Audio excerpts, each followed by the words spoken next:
Assalamualaikum warahmatullahi wabarakatuh.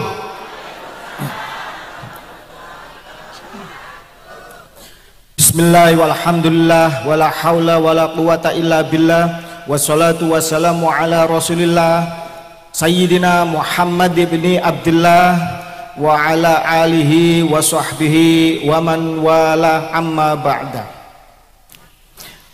Qala Allah ta'ala fil Qur'anil Karim, Qulillahumma malikal mulki tu'til mulka man tasha wa tanzi'ul mulka mimman tasha wa tu'izzu man tasha wa tudhillu man tasha biyadikal khair innaka ala kulli syai'in qadir.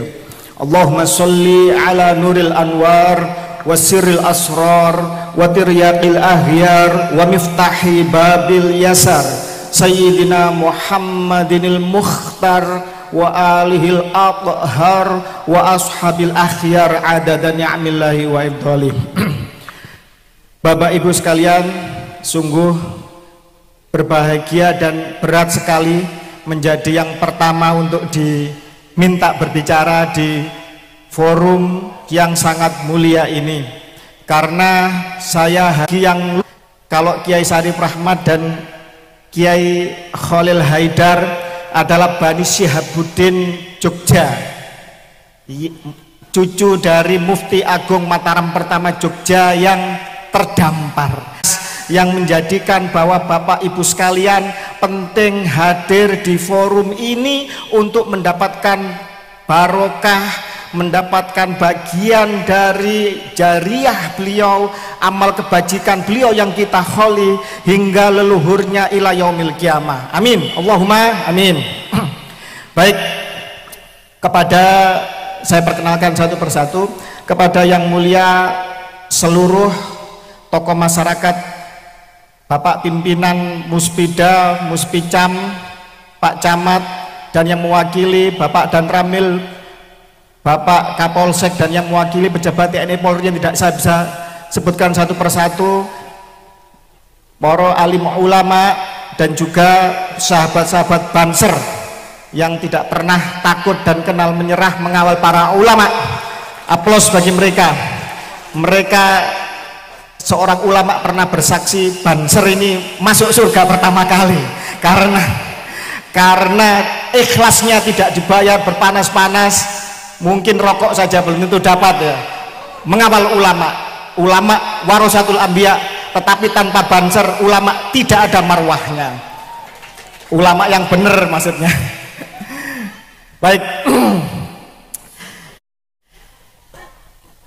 yang utama dan termulia guru kita semua, Kang Mas Kiai Raden Syarif Rahmat, Ketua Umum Padasuka, mutiara terindah, tercemerlang dari Bani Syihabuddin sekarang, yang menjadi kiai level nasional dan internasional, yang memiliki cabang di 22 provinsi, ratusan ribu jutaan jamaah seluruh Indonesia.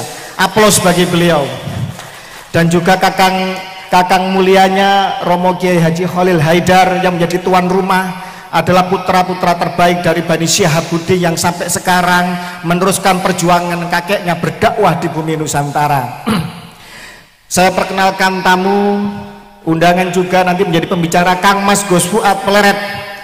Beliau juga menjadi salah satu mutiara indah dari Bani Syihabuddin dan Bani Abdur Rauf, karena juga cucu langsung, cicit langsung dari Mbah Al-Imam Al-Qutub Mursyid Satoriyah Mbah Abdur Rauf Wonokromo. Di sebelahnya adalah yang mulia Al-Alim Al-Alamah Syekh Nawawi jilid kedua yang telah mengarang puluhan kitab dan dicetak di seluruh dunia, Kiai Haji Imaduddin Usman Al-Bantani. Beliau juga keponakan nisan dari wapres kita Kiai Haji Ma'ruf Amin. Terus kemudian di sampingnya tadi lupa diperkenalkan, semoga segera menjadi Sultan Kanoman Banten, Raden Kanjeng Pangeran Tubagus Nur Fadil Al-Bantani, putra dari seorang Maijen yang dimakamkan di Taman Makam Pahlawan. Dan terima kasih kepada semua hadirin.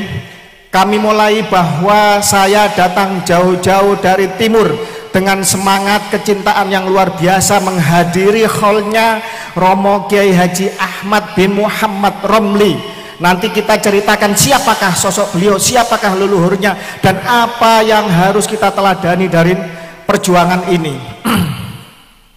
Saya disopiri oleh salah seorang panglima Laskar Raja Wali Songo dari Surabaya, mampir ke Kanjeng Gusti Pangeran Benowo adik Raja Pakubuwono ke-13 di Pengging Surakarta Hadiningrat, kemudian mampir ke Gus Fuad Pleret, kemudian sempat melakukan ramah tamah dengan Gusti Bindoro Pangeran Haryo Yudoningrat, adik dari Sinuwun Hamengarso Dalem Hamengkubuwono ke-10. Tidak lain dan tidak bukan, energi itu saya bawa ke forum ini. Seluruh Trah Mataram sepakat akan bersatu padu untuk meluruskan sejarahnya, bersatu padu untuk menegakkan kembali bagian-bagian keping-keping dari yang hilang dan terlupakan. Dan itu akan saya bahas di sini, dan itu ada kaitannya dengan leluhur dari Romo Kiai Ahmad bin Muhammad Romli. Baik, untuk menyingkat waktu karena banyak yang mau berbicara, saya sepilkan. Mohon maaf bawa contekan karena demikian banyak. Apa yang saya tulis ini adalah ulasan singkat, tidak mungkin saya perjelas dan saya ulas demikian jauh. Tetapi di sini disebutkan bahwa nasab Kiai Haji Romo Ahmad bin Muhammad Romli terkait dengan hampir semua wali songo. Tepuk tangan. Allahumma sholli ala Muhammad. Yang kedua, nasab beliau terkait dengan sejarah kesultanan yang masih eksis sekarang di bumi Nusantara, yaitu Kesultanan Ngayogyakarta Hadiningrat. Tanpa Yogyakarta Hadiningrat tidak ada negara kesatuan Republik Indonesia. Tanpa Yogyakarta tidak diangkat sumpahnya Presiden Soekarno di Yogyakarta. Tanpa Yogyakarta tidak ada wilayah yang kemudian menjadi momentum serangan 1 Maret 1949 yang menjadi cikal bakal konferensi meja bundar, sehingga kemudian Belanda terpaksa menyerahkan kedaulatan kepada Republik Indonesia. Dan itu ada, kalau di film Janur Kuning ada yang namanya Komarudin. Coba lihat, itu ada seorang pejuang yang ditembak tidak mempan atau kebal. Itu adalah saudaranya Kiai Sarif Rahmat, Bani Sihabuddin. Bani Sihabuddin ini selain melahirkan Profesor Bapak Nuklir Indonesia Profesor Baikuni, juga Mendagri Hari Sabarno, juga Profesor A.S. Hikam mantan Menristek, dan sekian banyak ulama kiai termasuk sekarang Rois Suriah NU DIY adalah bagian dari keluarga besar kita semua. Dan salah satu mutiaranya adalah Al-Imam Al-Qutub Syekh Abdur Rauf Wonokromo Mursyid Satoria, suatu thariqah yang dianut oleh seluruh keluarga Wali Songo. Baik, saya sebutkan nasab Kiai Romo Ahmad bin Kiai Muhammad Romli dari berbagai jalur biar jelas. Kiai Romo Ahmad bin Kiai Muhammad Romli adalah putra dari Kiai Imam Barmawi, seorang penghulu utama di Keraton Ngayogyakarta Hadiningrat. Beliau putra dari Kanjeng Raden Tumenggung Anggoyuda, seorang Manggoyuda atau senopati panglima perang di Keraton Ngayogyakarta Hadiningrat. Jadi kalau keturunan Sihabuddin berani-berani nggak kaget. Kalau keturunan Sihabuddin tegas dalam menyikapi sesuatu tidak kaget, tapi yakin, penuh cinta kasih dan lemah lembut. Karena dari yang saya tulis ini istrinya banyak, tapi tidak bagi Romo Sarif Rahmat. Beliau mengatakan kalau Tuhan di langit hanya satu, di bumi hanya satu istri. Tepuk tangan. Mohon maaf, intermezzo. Ini maksudnya biar tidak nikah lagi. Saya kunci di sini. KRT Anggoyuda adalah putra dari Raden Ayujoyo Suradi yang merupakan putri dari Kiai Ngafiyah. Lah, siapa Kiai Ngafiyah ini? Kiai Ngafiyah ini adalah seorang kiai waliullah yang dimakamkan sendirian di Gunung Ketur, Pakualaman. Ingat, Pakualaman berdiri di era Hamengkubuwono II. Ketika terjadi Inggris mencabik-cabik Yogyakarta, mengadu domba antara Trah Mataram, sehingga terjadi pemberontakan antara adik Raja Hamengkubuwono II dibantu Inggris menyerbu Yogyakarta, yang terkenal dengan peristiwa Sepehi, di mana keraton Yogyakarta diobrak-abrik dan dijarah besar-besaran. Sekian ribu ton emas, 10.000 manuskrip dan pusaka dibawa ke Inggris sana, dan sampai sekarang tidak ada yang dikembalikan oleh Inggris. Dan harus kita tuntut semua keturunan dari Hamengkubuwono dan keturunan dari seluruh Trah Mataram harus menuntut itu, karena di situ ada manuskrip-manuskrip penting Nusantara yang mencatat siapa sebenarnya kita, leluhur kita. Karena apa? Kenapa Inggris mencuri manuskrip? Karena sejarah akan dibelokkan. Saya tidak akan membahas ini karena sudah diingatkan sama panitia. Kita membahas nasab kita sendiri. Setuju? Kalau membahas nasab sendiri dilarang, ya wallahu a'lam. Kiai Ngafiyah dimakamkan di Gunung Ketur. Dalam Trah Mataram hanya raja dan orang penting yang dimakamkan di tempat yang tinggi, karena kualat kalau orang biasa dimakamkan di atas makam raja-raja. Sementara Pakualam 1 sampai ke 5 itu dimakamkan di Hastanarengga di Kota Gede, di tempat yang di bawahnya. Ini harus menjadi PR kita semua. Kenapa seorang Kiai Ngafiyah itu dimakamkan di tempat yang tinggi? Baik, saya bongkar sedikit rahasianya, semoga menjadi kajian bersama dari seluruh keturunan Mbah Syihabuddin. Pada peristiwa Sepehi terjadi proses perjanjian atau rekonsiliasi atau perdamaian, yaitu ketika kemudian Pakualam 1 yang menjadi adiknya Hamengkubuwono II yang pada posisi menang sebenarnya siap berdamai dan menerima untuk wilayah Yogyakarta dibagi menjadi diiris menjadi Kadipaten Pakualaman. Oke. Artinya ada seorang negosiator, seorang penasihat ulung, seorang yang punya marwah kewibawaan luar biasa sehingga posisi menang dibantu Inggris mau untuk menerima wilayah menjadi kadipaten. Siapa beliau? Adalah Kiai Ngafiyah. Saya seyakin-yakinnya, hakul yakin bahwa Kiai Ngafiyah adalah negosiator, penasehat yang mau meredam perpecahan di antara Bani Mataram pada zaman itu, sehingga beliau dikasih kehormatan untuk dimakamkan di Gunung Ketur di dalam wilayah Pakualaman. Mohon bagi seluruh Bani Syihabuddin untuk mengangkat sejarah ini, untuk merawat makamnya karena tidak terawat. Kenapa kok kemudian seperti itu? Karena di data resmi pariwisata Ngayogyakarta Hadiningrat tidak dijelaskan itu makam siapa, tidak ditulis, seolah-olah ingin terjadi agar itu dilupakan. Mohon ini harus segera kita sikapi bersama. Moga-moga nanti ada seminar, ada semacam kajian untuk meluruskan hal ini. Baik, setuju? Baik. Kiai Ngafiyah adalah putra dari Kiai Syihabuddin yang dimakamkan di Masjid Patok Negaran, Masjid Keraton Ngayogyakarta Hadiningrat di Dongkelan. Kiai Syihabuddin adalah penasehat dan menjadi panglima perang dari Pangeran Mangkubumi atau Hamengkubuwono I ketika melawan kooptasi Belanda di Keraton Mataram Islam, sehingga kemudian menjadi perjanjian Giyanti dan berdirilah Keraton Ngayogyakarta Hadiningrat. Beliau adalah mufti agung pertama Keraton Yogyakarta, dan saking terima kasihnya kepada Kiai Syihabuddin, Hamengkubuwono I itu memberikan, kalau dulu itu penghormatan tertinggi itu memberi hadiah istri atau diangkat menantu, tapi lebih mulia dihadiahi istri atau garwo ampil, garwo triman. Nah, ini suatu penghormatan yang tertinggi karena apa? Memberikan makmumnya untuk mengikuti imam lain. Ini luar biasa. Itu adalah Dewi Long Ayu. Nanti saya jelaskan siapa Dewi Long Ayu ini. Dari sinilah nanti Kiai Syihabuddin dan Dewi Long Ayu ini melahirkan Kiai Ngafiyah ini.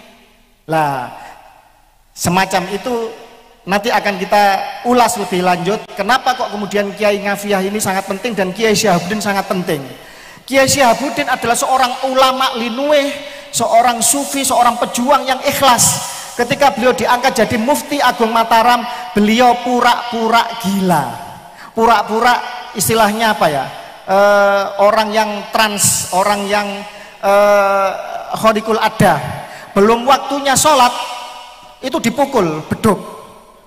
Dan itu terjadi berulang kali. Sehingga kemudian, wah ini Kiai Syihabuddin owah, Kiai Syihabuddin owah. Gitu.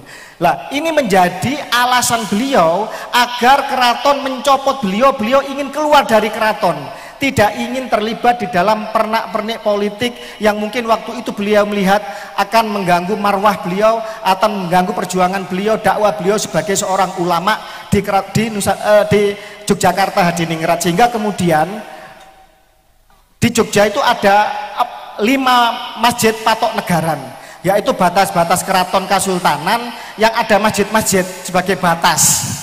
Ada masjid patok Negoro Melangi di wilayah barat, Pelosok Kuning di utara, Babatan di timur, dan Wonokromo di selatan. Tetapi kemudian sudah 4 arah. Kenapa kok menjadi 5? Ini untuk menghormati Kiai Syihabuddin, dibuatkan patok negara Dongkelan di wilayah selatan barat atau barat daya. Agar apa? Agar beliau tetap bisa diambil berkah dan manfaatnya oleh keraton, dijadikan penghulu di masjid patok negara Dongkelan. Dan alhamdulillah di makam itu dimakamkan Kiai Syihabuddin dengan istri kinasihnya Dewi Lung Ayu, garwa Triman dari HB1, yang di situ dicungkup paling dekat pintu masuk. Dan di sebelah sananya ada seorang kiai besar, Kiai Khos di Nahdlatul Ulama, yang meminta barokah dimakamkan di situ, yaitu Mbah Munawir Ponpes Krapyak, yang juga punya menantu sempat menjadi Rois Am PBNU Kiai Ali Maksum, dimakamkan di komplek yang sama di Masjid Patok Negara Dongkelan. Saudara-saudara sekalian, bicara sejarah adalah bicara manusia. Filsuf Jerman mengatakan, Goethe, barang siapa tidak mengambil pelajaran dari sejarah kemanusiaannya, dia hidup dengan tidak menggunakan akalnya. Dan barang siapa melupakan tragedi sejarah masa lalunya, dia akan dikutuk untuk mengulanginya. Dan jangan sampai apa yang terjadi di masa dahulu, perpecahan, diadu domba, pembelokan sejarah, akan kita ulangi dan kita menjadi orang-orang yang terhitung pengkhianat di era sekarang. Siap? Baik. Kiai Syihabuddin adalah cucu dari Syekh Abdul Rosid Krandegan Puring Kebumen. Beliau masyhur adalah trah dari Sunan Ampel. Jadi wajar ketika beliau disuruh untuk memilih garwa Triman, beliau memilih Dewi Lung Ayu yang merupakan trah dari Sunan Derajat. Jadi keluarga Kiai Syarif Rahmat, Romo Ahmad bin Muhammad Romli ini adalah trah dari Sunan Derajat dan Sunan Ampel, Bapak Ibu sekalian. Terus kenapa kok beliau menggunakan atribut Sunan Kalijaga? Nanti ada ceritanya, sabar dulu. Baik. Kenapa kok kemudian dinamakan Masjid Bani Rauf? Karena Kiai Imam Barmawi ini istri ketiganya masih saudara sendiri, yaitu adalah putri Nyai Abdul Hamid bin Kiai Abdul Rauf Wonokromo. Jadi Romo Ahmad ini wajar dan berhak mengaku sebagai Bani Abdul Rauf Wonokromo, Al-Imam Al-Kutub, wali kutub di zamannya. Dan ini masyhur, bisa dilihat di YouTube, bisa lihat di media sosial sendiri. Lah, Romo Syekh Abdul Rauf ini bin Kiai Muhammad bin Nyai Muhtarom, di mana Kiai Muhtarom ini adalah putra dari Kiai Fakih di Poningrat.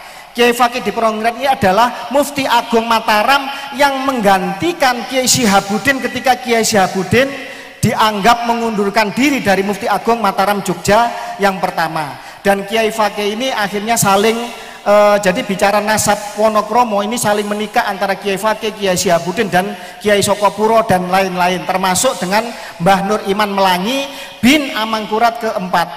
ada, saya tidak mungkin mengulas ini karena ini terlalu panjang. Dan Kiai Fakih ini pada akhirnya juga keturunan dari Bani Wali Songo yang insya Allah dari jalur Syekh Abdul Qadir Al-Jilani. Kemudian Kiai Imam Barmawi ini, mbah canggahnya Kiai Syarif Rahmat, itu punya istri 4. Nah, istri keempatnya adalah Nyai Sari, adalah putri dari Kiai Sokopuro kedua. Yang Kiai Sokopuro ini ke atas ditarik adalah merupakan keturunan atau putra langsung dari Pangeran Wongsayuda atau Kiai Trayem kedua, yang merupakan adalah putra dari Hamengkubuwono pertama, yang ketika Dewi Lung Ayu digarwa terimankan kepada Kiai Syihabuddin dalam posisi hamil. Ini yang akan menurunkan Pangeran Wongsayuda dan akan menurunkan Bani Sokopuro, yang nanti darah itu mengalir di seluruh keluarga keturunan Wonokromo termasuk Romo Kiai Ahmad bin Muhammad Romli. Jadi beliau selain keturunan Sunan Ampel juga Sunan Derajat, Sunan Bonang, Syekh Abdul Qadir Jailani, dan juga ke atasnya Kiai Sokopuro, jalurnya ke atas melalui Kiai Abdul Yaden Pasar Gede bin Kiai Dalman bin Kiai Khotib Sencaki, ke atasnya bin Joko Taruk bin Sayyid Maulana Maghribi Al-Hasani Al-Jilani atau Syekh Ali Zakir yang makamnya ada di Parangtritis, Yogyakarta. Jadi lengkap, Al-Husaini ada, Sunan Ampel, Sunan Derajat, Al-Hasani juga ada. Lalu di mana nasabnya ke arah Sunan Kalijaga? Kenapa kok Kiai Syarif Rahmat berani membuat padepokan Sunan Kalijaga? Karena Syekh Abdul Rosid Kerandegan Wali Kutub di zamannya yang merupakan Trah Sunan Ampel ini, istrinya adalah keturunan dari Sunan Hadi, yang Sunan Hadi ini putra langsung dari Sunan Kalijaga, ada makamnya di Kadilangu Sunan Kalijaga. Dan Sunan Hadi ini ibunya adalah Nyai Sujinah, di manuskrip lain disebutkan Nyai Zainab atau Sarokah, putri dari Sunan Gunung Jati ketiga Said Zain Abdul Qadir, yang merupakan menantu dari Syarif Hidayatullah Sunan Gunung Jati kedua. Jadi begitu. Jadi lengkap sekali, Sunan Derajat, Sunan Ampel, Syekh Maulana Maghribi Al-Jilani Al-Hasani, juga ke Sunan Kalijaga. Ini yang menjadi penjelasan bagi kita semua agar ketika kita bicara khol, jangan bicara karomah atau bicara halusinasi tentang keajaiban-keajaiban. Itu hanyalah bonus dari seorang mulia di sisi Allah. Kita harus menceritakan bagaimana ketauladan dan perjuangannya agar kita di era sekarang bisa mentauladaninya, dan itu jauh lebih penting, lebih mendidik daripada kita bicara halusinasi karomah-karomah yang sebenarnya ini untuk pembodohan umat bila kita tidak bisa menyikapinya dengan arif dan bijaksana. Karena karomah khususia, tidak mungkin semua orang bisa terbang, bisa jalan di atas air. Ini khususia, hadiah dari Allah. Dan Kiai Syihabuddin sangat penting di dalam era berdirinya Keraton Ngayogyakarta Hadiningrat, karena beliau adalah satu-satunya yang bisa mengendalikan dan bisa menaklukkan dengan diplomasi, dengan marwahnya, dengan keulamaannya, menasehati Pangeran Sambernyowo atau Raden Mas Said yang nantinya akan menjadi Mangkunegara pertama, Pura Mangkunegaran, bagian dari Trah Mataram, keraton sendiri. Ketika terjadi perjanjian Giyanti antara Hamengkubuwono I dengan PB2, diwakili putranya PB3, waktu itu menantunya dari Hamengkubuwono I, Pangeran Mangkubumi, yang bernama Pangeran Sambernyowo, ini pertarungan tak terkalahkan dan dijuluki Sambernyowo karena suka memenggal kepala Belanda. Pangeran Sambernyowo ini marah karena merasa ditinggal di dalam perjanjian Giyanti, padahal Pangeran Mangkubumi ingin Budin, seorang ulama yang waliullah, yang ahli linuweh, juga ahli kanuragan, itu dinasehati dan akhirnya beliau bisa luluh, dan terjadilah perjanjian Salatiga antara Sambernyowo dengan Pakubuwono III, diiris lagi keraton Surakarta Hadiningrat, berdirilah Mangkunegaran. Sejarah ini adalah sejarah yang sangat kuat dan sejarah yang sangat penting bagi bangsa ini, karena etnis Jawa dan Pulau Jawa dan Sunda, Madura. Saya campuran Jawa Madura, kalau beliau Jawa Sunda. Ini bagian di dalam inti Nusantara yang menjadi kekerabatan tulang punggung bagi seluruh suku-suku etnik di seluruh Indonesia, dengan Banten, Cirebon, Pagaruyung, Palembang, Banjar, Goa, dan seterusnya. Ini saling keterkaitan karena sama-sama kekerabatan. Kenapa saya katakan Kiai Syihabuddin ini juga seorang yang panglima perang? Di dalam keluarga Bani Syihabuddin terkonfirmasi banyak sekali ilmu pencak silat yang diciptakan oleh beliau, yang sekarang bisa dilihat resmi akunnya ada. Bagian dari IPSI adalah pencak silat Telapak Sakti, ada lagi pencak silat Garuda Sakti Wali Songo. Nah, itu saudaranya Gus Fuad itu, guru besarnya sekarang. Ada lagi Bayu Sejati, dan banyak pencak silat aliran tenaga dalam dan ilmu kanuragan yang diciptakan oleh Kiai Syihabuddin dan menyebar murid-muridnya ke seluruh Nusantara, dipakai oleh hampir semua pesantren-pesantren di Nusantara. Sekian saja dari saya karena waktu dibatasi. Semoga sekelumit singkat dari autobiografi dan biografi Kiai Romo Ahmad bin Muhammad Romli ini bisa menjadi tauladan bagi kita semuanya. Allahumma amin. Dan bisa mengalir barokahnya perjuangan beliau dan seluruh leluhurnya kepada kita semua dan seluruh keturunan kita. Allahumma amin. Dan menjadikan kita mengingat bahwa bangsa ini harus benar-benar merdeka, karena panjenengan semua terutama pada suka berguru kepada seorang yang Masya Allah, orang yang ikhlas. Panjenengan mengangkat orang tua ruhania Kiai Syarif Rahmat, ini tidak salah, karena beliau lebih memikirkan panjenengan umatnya pada suka dibanding memikirkan anak istrinya. Itu kesaksian dari istrinya semacam itu. Jadi sangat luar biasa, beliau keliling dakwah untuk umatnya dan selalu melakukan edukasi-edukasi yang bernilai ilmiah dan beradab. Jadi bagi kita semua bersyukur kita hadir pada hari ini, bisa bermuwajahah, bisa bersilaturahmi. Semoga persaudaraan ini, silaturahmi ini berlanjut ila yaumil qiyamah. Kita bersama Sunan Derajat, amin, bersama Sunan Ampel, bersama Syekh Abdul Qadir Al-Jilani, bersama seluruh raja-raja Trah Mataram yang juga merupakan keturunan dari Joko Tingkir, keturunan dari Sayyid Al-Musawi Al-Husaini, sudah terkonfirmasi isbat internasional. Wallahul muwaffiq ila aqwamit thoriq. Wassalamualaikum warahmatullahi wabarakatuh.